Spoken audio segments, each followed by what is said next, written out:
la police c'est une grande maison, c'est un peu plus d'une centaine de métiers différents.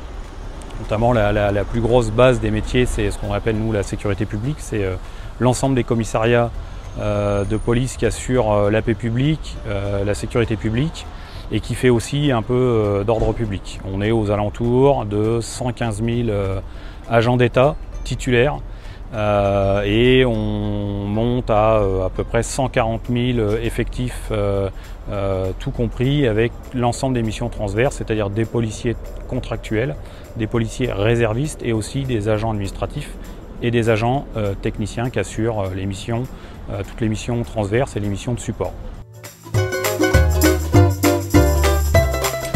S'ajoute à ça une baisse d'effectifs drastique voulue par Nicolas Sarkozy et François Hollande, quoi qu'on en dise. Et aujourd'hui, on est passé de un petit peu moins de 140 000 effectifs titulaires à peu près 115 000 effectifs titulaires pour les mêmes missions, rappelons-le, ce qu'engendre à peu près aujourd'hui, selon la Cour des comptes, à peu près 20 millions d'heures supplémentaires.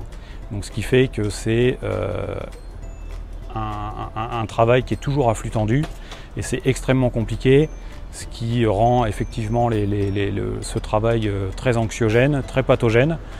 D'ailleurs, on a un nombre de suicides très important dans la police nationale, qui est nettement supérieur au reste des professions.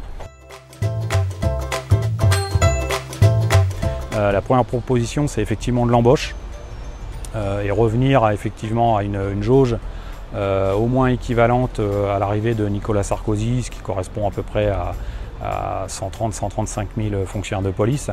Et donc on va dire entre 20 et 30 000 embauches statutaires, on le précise, on souhaite uniquement du statutaire.